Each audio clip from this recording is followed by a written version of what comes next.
Welcome! You clicked on this video because you're ready to unlock something truly special.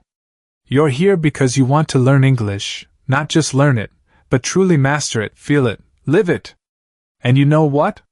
By the end of this video, you will not only have taken a massive leap in your English journey, but you'll also feel incredibly motivated, ready to conquer any linguistic challenge. Today, we're diving deep into the thrilling next chapter of a magical world, a story that will keep you on the edge of your seat, Harry Potter and the Prisoner of Azkaban. We're not just reading a story, we're using it as your secret weapon to learn English fast. And guess what? The key is shadowing. You'll hear the words, you'll repeat them, and your brain will soak it all in. This isn't just listening, it's active learning. Get ready to transform your English, one exciting sentence at a time. A summer of trouble. Our story begins with Harry Potter. It's summer again. And he's stuck. With the Dursleys. At Privet Drive. Still miserable. Still lonely. He couldn't wait to go back to Hogwarts. He missed his friends. Ron. Hermione. He just wanted to be free. Aunt Marge came to visit. Uncle Vernon's sister. She was horrible. Cruel. She insulted Harry. She insulted his parents. She called them good-for-nothing layabouts. Harry got so angry. He couldn't control it. Suddenly, Aunt Marge inflated. Like a giant balloon. She floated up to the ceiling. It was incredible. And terrifying. Harry had used magic. Out of school. This was a big problem. A huge problem. He ran away. He just left. He wandered the streets. Feeling lost. Scared. Where would he go? Then, a purple triple-decker bus appeared. The night bus. It screeched to a halt. In front of him. Stan Shunpike was the conductor. Ernie Prang the driver. It was a chaotic ride. Through the streets. Very fast. Very bumpy. Harry eventually arrived. At the Leaky Cauldron. A wizarding pub. He was safe. For now. At the Leaky Cauldron, Harry learned shocking news. Sirius Black had escaped. From Azkaban. The wizard prison. Black was a dangerous killer. Voldemort's right-hand man. He betrayed Harry's parents. He murdered 13 people. He was coming for Harry. Everyone believed it. Harry was in grave danger. Real danger. This was terrifying. Dementors and a new teacher. The Hogwarts Express was different. This year. Full of fear. Dementors were guarding it. Azkaban guards. They were terrifying creatures. Cloaked. Skeletal. They sucked out happiness. They sucked out hope. Harry felt cold. Very cold. He relived his worst memories. His parents' death. He fainted. Professor Lupin was there. The new defense against the dark arts teacher. He saved Harry. He gave him chocolate. Eat this, Harry, he said. Lupin was kind. Mysterious. He seemed to know a lot. About Dementors. About Harry. Hogwarts felt different too. More security. More fear. The Dementors patrolled the grounds. Their presence was chilling. Harry hated them. They made him feel so weak. So sad. He wanted to fight back.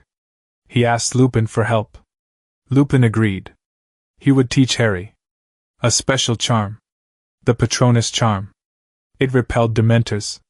It created a shield of happiness. A light. Classes began. Lupin's lessons were fascinating. Practical. He taught them about boggarts. Creatures that take the shape of your worst fear. Neville's boggart was Snape. Ron's was a giant spider. Harry's was a Dementor. Lupin was a brilliant teacher. Hagrid was also teaching. Care of magical creatures. His first lesson was about hippogriffs. Half-eagle, half-horse creatures. Majestic. Proud. You had to bow to them. Buckbeak was one. Harry bowed correctly. He even flew on Buckbeak's back. It was exhilarating. But Draco Malfoy was arrogant. He insulted Buckbeak. Buckbeak attacked him, scratched his arm. Malfoy was furious. He vowed revenge. A treacherous rat and a mad dog. The school year continued. Strange things happened. The fat lady. The portrait guarding Gryffindor Tower. She was slashed. Attacked. Her portrait was empty. Sirius Black was inside the castle. Fear intensified. Guards were posted. Students slept in the Great Hall. Ron's rat, Scabbers, was acting weird. He was old. Sickly. He kept trying to escape. Hermione's cat, Crookshanks, was always chasing Scabbers. Ron was furious. He thought Crookshanks ate Scabbers. It caused a huge fight between Ron and Hermione. Their friendship was strained. It was awful. Harry learned the Patronus charm. Slowly. With Lupin's help. He practiced. Expecto Patronum! He yelled. Over and over. It was difficult. He had to think of a happy memory. His parents. Riding a broom. It was hard. But he was determined. He would not be helpless. Against the Dementors. One night, Harry saw Sirius Black. In the castle. A ghostly figure. Holding a knife. He broke into the common room. He stood over Ron's bed. Harry was terrified. He tried to warn Ron. But Black vanished. Ron was safe. But Scabbers was gone. Again. The fear grew. How did Black get in? How could he escape detection? The teachers were frantic. Dumbledore was calm. But vigilant. Harry, Ron, and Hermione knew something was wrong. They suspected Black was innocent. Or that there was more to the story. They started investigating. Secretly. They used their brains. Their courage. They went to Hogsmeade. The Wizarding Village. They used the Marauder's map. A magical map. It showed everyone. Every person. Every secret passage. It was amazing. Fred and George gave it to Harry. A true gift. The Shrieking Shack revelation. One day, while in Hogsmeade, Harry saw Peter Pettigrew's name. On the Marauder's map. But Pettigrew was dead. Murdered by Black. Everyone knew that. This was impossible. He showed Ron. Ron saw it too. Was the map broken? Or was something else happening? Then, Ron's leg was broken. He was pulled under the Whomping Willow. By a huge black dog. Harry and Hermione followed. Into a secret tunnel. Under the tree. It led to the Shrieking Shack. The most haunted building in Britain. No one ever went there. Inside the shack. They found the dog. It transformed. Into Sirius Black. He was gaunt. Wild-eyed. But it was him. Ron screamed. Harry attacked. Hermione stood firm. It was chaos. Suddenly, Professor Lupin burst in. He disarmed Harry. He looked at Black.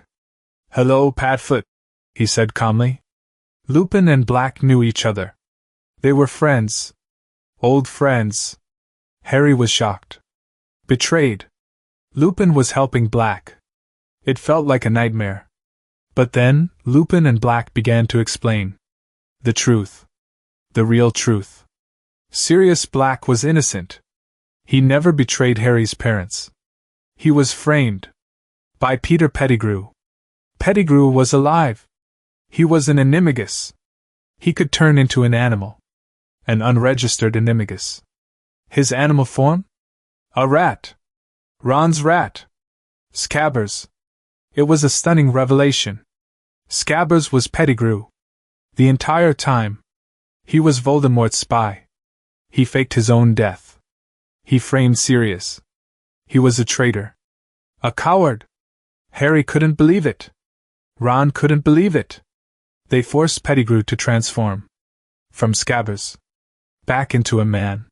He was small. Balding. Whimpering. He begged for his life. He was truly pathetic. Sirius and Lupin explained their history. They were all friends. At Hogwarts. With James Potter. And Pettigrew. The Marauders. Mooney, Wormtail, Padfoot, and Prongs. They created the Marauders map. They learned to be animagi. To help Lupin, who was a werewolf. Another shocking revelation. They decided to take Pettigrew to the Dementors. To clear Sirius's name. To get justice. For Harry's parents. For Sirius. Time travel and justice. As they left the Shrieking Shack, the full moon rose. Lupin transformed into a werewolf. He lost control. He attacked Black. Harry and Hermione were terrified. They had to act fast. Black turned into his dog form to fight Lupin. Pettigrew tried to escape. He seized Ron's wand. He summoned the Dark Mark over the castle, a signal for Voldemort's followers. He vanished. He escaped. Again.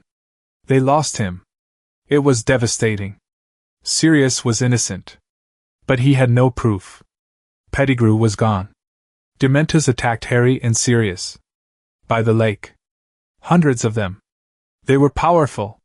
They were too many. Harry tried the Patronus charm. But he was weak. He saw a shining light. Across the lake. A powerful Patronus. A stag. It saved them. It drove away the Dementors. Harry thought it was his father. His father's spirit. Protecting him. They brought Sirius back to the castle. He was captured. Sentenced to the Dementors' kiss. A horrible fate. Their souls would be sucked out. Harry was heartbroken. He couldn't let it happen. Sirius was innocent. Dumbledore came to visit Harry and Hermione. In the hospital wing. He told Hermione. "Do you know what you possess?"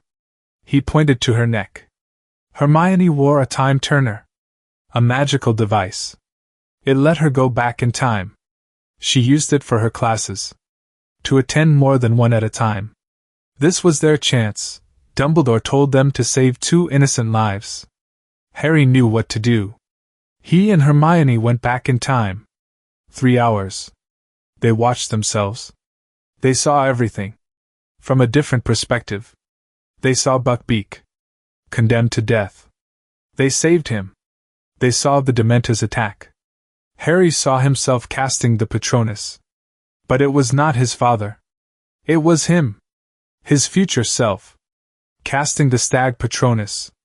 It was a mind-blowing realization. They used Buckbeak. To rescue Sirius from the tower. They flew him away. To freedom. Sirius was free. He was still a fugitive. But he was alive. And innocent. He was so grateful. He promised Harry.